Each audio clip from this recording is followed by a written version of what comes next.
कंधमाल जिला अंतर्गत रायकिया ब्लॉक सरस्वती शिशु विद्या मंदिर परिसर मध्य सभापति सत्यवान साहू अध्यक्षतार 27तम वार्षिक उत्सव अनुष्ठित हो जाइछि।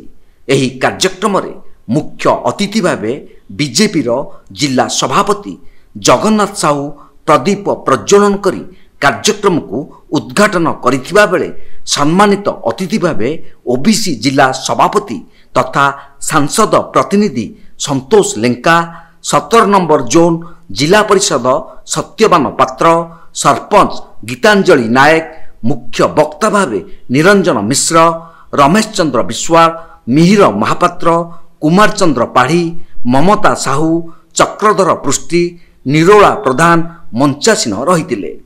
अतिथि परिचय रमेश चंद्र विश्वाल प्रदान करिथिबा बेले वार्षिक विवरणी प्रधान आचार्य कामदेव बेहेरा पठन करिथिले।